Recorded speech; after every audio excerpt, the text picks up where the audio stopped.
This video is proudly sponsored by Gamersgate. Download games anytime, anywhere. Visit Gamersgate.com.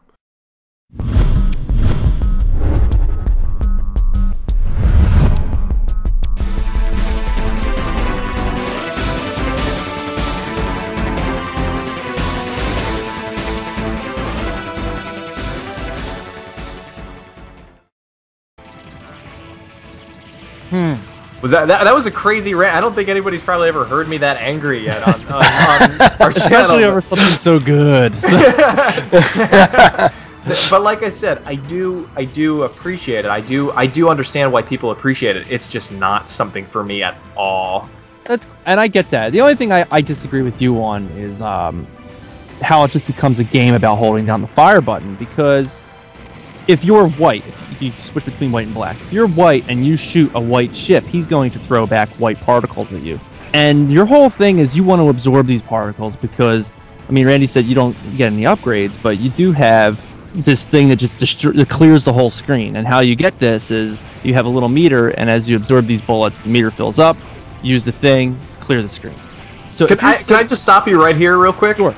I didn't realize that you had to absorb the goddamn bullets. I thought it was just you turned into the white one to not get killed by the white bullets. And you want the bullets.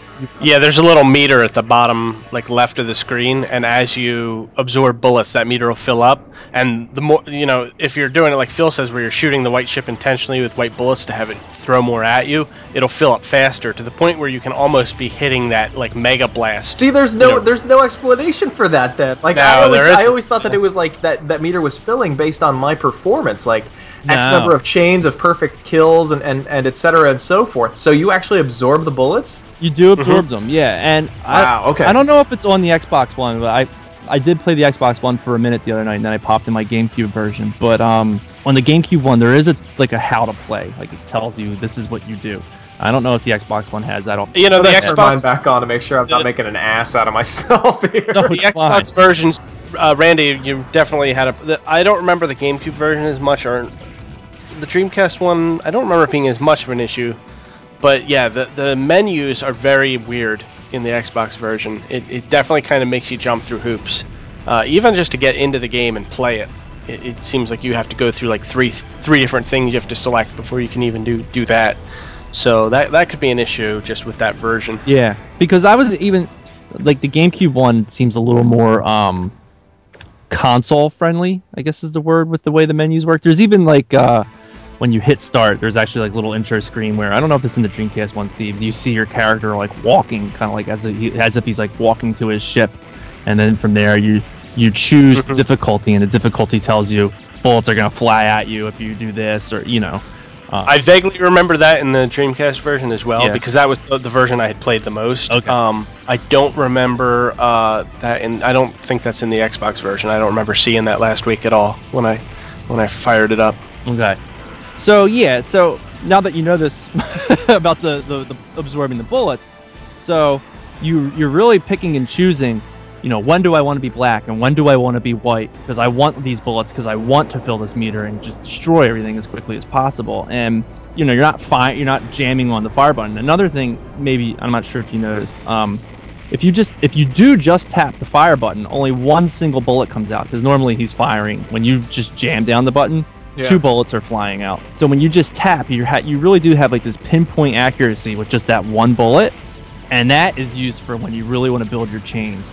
And the way the chaining works is, if you kill 3 of the same color in a row, your score goes up. And then really what your score isn't really imperative to your survival. You're not really, like Randy said, you don't get like a reward for it. You don't get this amazing weapon based on how you chain, but it does improve at the end of, you get ranked at the end of the stage, and that is, the only way to get that ranking, and that's just kind of like that's like a leaderboard thing because this is definitely a game made for the crazy, like, the people who break out the abacus and shit when they play. Right.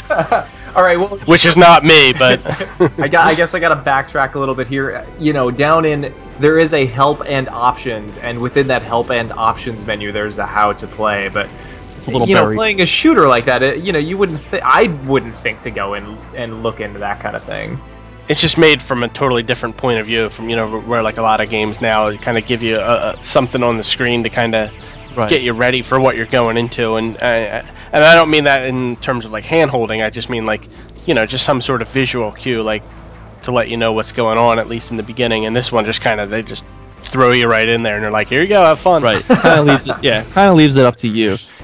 A game like this where, you're constantly being punished, I don't mind it so much when you're just constantly being punished because it's such a short game. I mean, really, I put in my GameCube one because I do I was starting to get good at this game when I first bought it on GameCube years ago.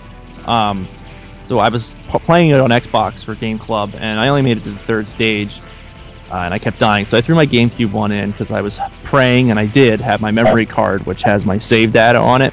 And in that version, I don't know if this is how it works for the Xbox One. I probably didn't play it enough, but the more hours and time you put onto the game slowly starts adding lives, and eventually you unlock a free play, so you can just play through the whole game no matter how bad you suck. And trust me, I was doing absolutely brutal when when I beat it the other night. I'll hop in again. Here's another option that I did not see while I was tinkering the first time. While you're about to launch the game, you need to, there is a game settings that will allow you to do 5 lives. This is just before launching it. It allows you to do 5 guys versus 3, and it also does allow you to turn on continues. But there you have it. So you were playing with no continues, just the 3 lives? Yeah, that was it. Yeah, I could see you getting very frustrated with that. Oh, I'm sorry. Going back to my thought, I remembered what I was talking about. Why I don't mind the difficulty being so hard is because the game is like a 20-minute game. So, say you spent $50 on this game when it came out, and you came home and you blitz through it, and you're just kind of like, oh, why did I just spend $50 on that? So it kind of just forces you to really get good at those few stages, and it's not demanding too much. I mean, for my GameCube memory card had 18.5 hours put onto it, so that's how much Ikaruga I played back then. I was getting pretty good at it then too. I was able to make it to the final stage, I think, if I remember correctly, without, lots of continues and all that stuff. So I don't mind that it's short because, I don't mind that it's hard because it's a short game. You're not investing. It's not like you're dying nonstop in this 20-hour game, So that's why I guess I don't mind the punishment in a game like this. Steve, you haven't really chimed in too much on your thoughts on. I figured when Randy said he hated it, I was just gonna let you go for a while and see what. Well, you don't like the game. I'm not gonna. We've always joked about the fact that we always seem to agree on everything. Right. No, I'm all the time. So I think it's a good, healthy thing to have a game finally where there's a little bit of polarity. Right. I'm kind of somewhere in the middle, and I love this game a lot, and it's one of those games where I find myself frustrated with myself because I feel like I should be better. And I'm not, obviously. I've played this game over the years, and this past time, while playing it for the Game Club, I finally broke a threshold and got to the 3rd level. That's terrible. Yeah, it was a small victory for me. You're halfway through the game. I know, right? So, really, I've made level 3 is halfway through, so it's actually that short. Yeah, it's 5 stages, 20 minutes long. Yeah. Wow. Yeah. Well, 20 minutes long if you do it, play a perfect game. Well, I don't know, because everything's timed, You're constantly being moved along, You get to a boss, and he's out of there in a minute if you don't kill him. But I mean, 20 minutes if you sat down and didn't die and played it all the way, without continues or dying and having to then go back to the beginning. Was that is that how the continues were working on the Xbox One? When you continue, you go back to the beginning? I don't think I did. I didn't use continues at all. All right. Yeah, I just died, and then I just would. What I would do is, I practiced the 2nd level like crazy because I had already gotten through the 1st level, 2nd level, then so you can once you've completed the level, you can, or when you unlock a level, you can then go to it and jump right to it. Okay. So I had already finished 1 and gotten to 2, so I was able to just start on 2. Right. So I just spent a lot of time practicing that one, and finally beat that level and got through to 3. So now I can start on 3 when I want to, but I did a lot, but 3 was just brutal, man.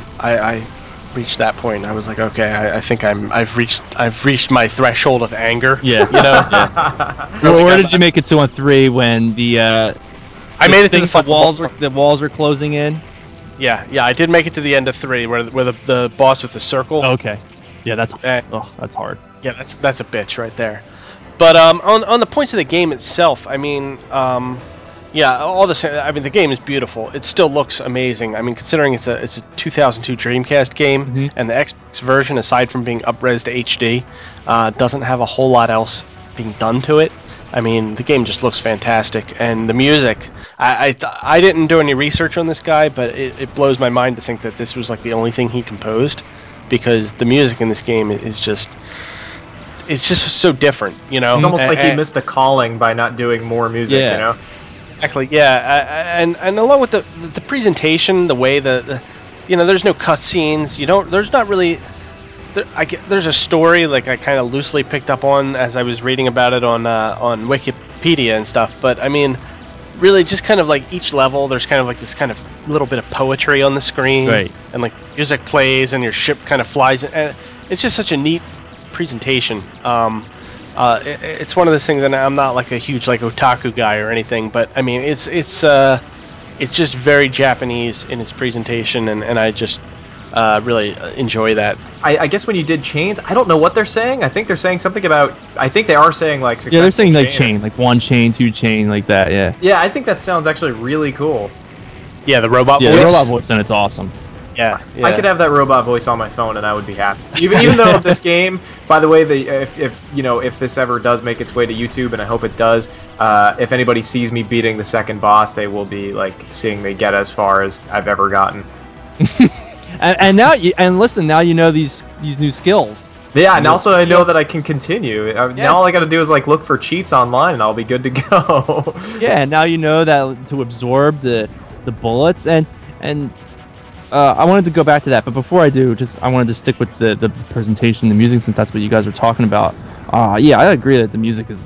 I love the intro, like the way a stage works is you're thrown right in there, you're blowing the shit out of everything, the stage is going, you probably already died like 3 times, and then like the music kind of like does its thing, and your ship slowly lifts off, and then it tells you that you just started the stage. I love that. Yeah. I love that feeling. You're just like, oh shit, man! Now shit's really about to get real. Yeah. You get through it and you're like, that was a rough stage, and then it's like, stage 1. Yeah. Oh, yeah. Especially like I think stage 3 is one of the coolest ones. Like you really get thrown. If you don't make it to stage 3, Randy, you watch a YouTube video of it. Like you really get thrown through the ringer in the beginning, and then it does the thing where the music kind of slows up and the ship slows up and the words come up on the screen, and then right on there the music gets real intense and it throws you in, and your ship is flying at like 1,000,000 miles per hour and shit's just flying everywhere, and it really is just a really cool feeling that I don't think many shooters have that like intense feeling like that, the way it kind of works cinematically, I guess. This was just always my perception of it. I've never known this to be true 100%, so maybe you can clear this up for me. But I was always under the impression that if you were white and you were fighting a black ship and you were shooting white bullets, that you would kill it faster, right? Yes, and that is another thing. And vice versa, if you're a white ship fighting a white ship, it takes a little longer to kill it, but you're also... So there was a lot of strategy involved as far as, like, do I, especially there would be like a part where there'd be a big white ship and a big black ship, and they'd be kind of moving around the screen, and you had to kind of navigate in between them and their bullets, and switching back and forth to not only avoid being killed, but you're also trying to absorb bullets for your energy, but you're also trying to attack the ship that's the opposite color of you so that you can take it out faster and get past that part. So in that way there's just I thought a great layer of strategy on the game that I've never seen in a shooter like that prior to this game. I don't know if you've done it, but sometimes when those ships come out and they fire just those big lasers, I usually just fly right up into their face. Yep. And I absorb all that shit, and then I blow them up. Just sit there and soak it in. Yeah, and then you just fire off that clear all, and it feels good.